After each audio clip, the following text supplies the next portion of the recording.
LSU is on a run. Since August 8th, LSU has landed 3 impact commitments: safety CJ Jim Coyley, wide receiver Philip Wright III, and defensive lineman Dylan Battle.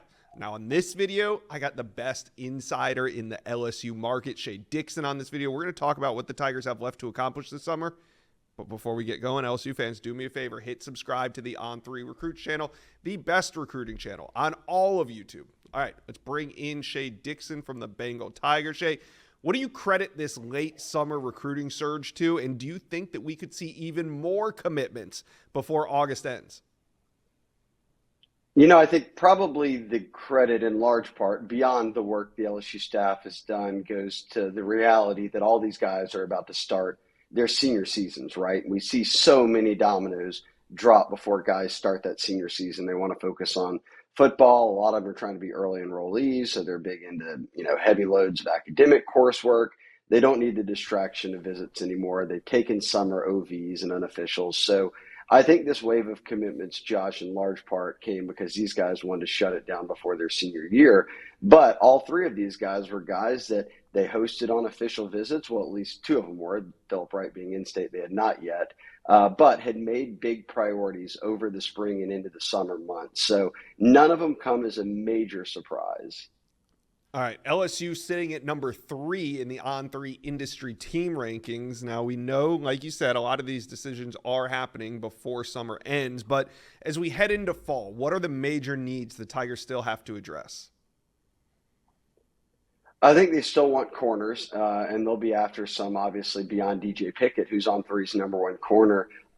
Does that mean going out and getting an uncommitted corner? We'll see. Does it mean flipping someone who's been a long-time target for the staff? A guy like Cade Phillips is someone they've always been high on. He committed to Texas this summer, but you don't let up when you have a guy like that you really prioritize. So that will be one position. I do expect them to add another D lineman. A guy to watch there is Walter Mathis out of Georgia, Buddy Mathis. Add a second tight end. A guy there to watch would be Mike Tyler, who is announcing this month. And Josh, we know 5 stars move the meter at wide receiver and safety. 2 of them announced this month. Jamie French, the wide receiver out of Florida, and then Jonah Williams, the number 1 safety in the country, coming out of Ball in Galveston, Texas. So LSU's got a hat on the table for both those guys. We'll see how that unfolds, but I don't think they're done yet in August. A couple of those guys that I mentioned, Mathis, as well as Mike Tyler, have announcements as well before their senior year. So they've addressed positions well, Josh, from the top to bottom. Hell,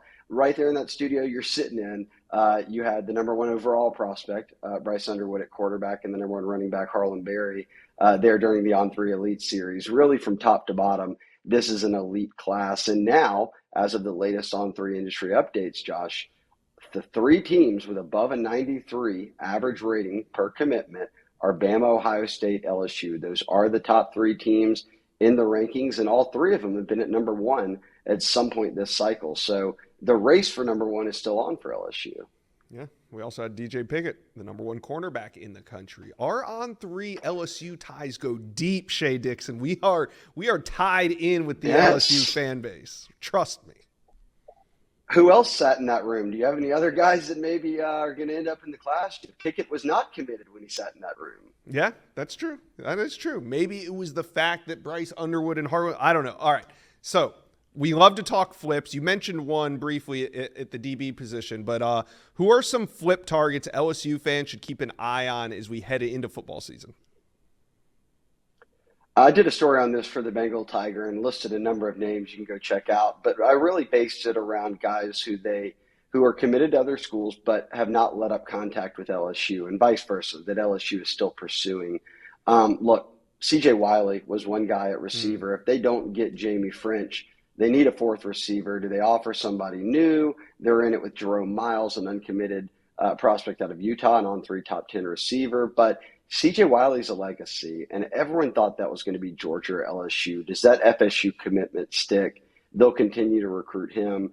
And then on the defensive side of the ball, look, on the D-line, obviously they're trying to rebuild in a big way. I think that with 3 commitments in, a 4th could be possible here with Buddy Mathis, but if the right guy wants in, they'll take him. And Jordan Crawford, for me, committed to Auburn. Coming out of Birmingham is one of those guys. He's been high on Bo Davis and Blake Baker, LSU's D-line coach, and defensive coordinator, respectively, both their wish lists at the defensive line. And he's visited. The only official visit he took this summer was to LSU, and he doesn't say a lot, Josh. There aren't a lot of interviews out there about him, so I've kind of kept him on my watch list for potential flips. All right, LSU fans, tap in, talk to us. How do you feel about this summer, and what about heading into the fall? Who's your biggest flip target? Let us know.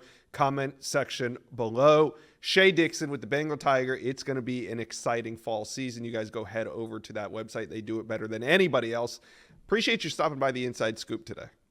Well, you've made it to the end of today's video, but there's hundreds more videos on the On3 Recruits channel for you to check out. And also, while you're here, hit subscribe.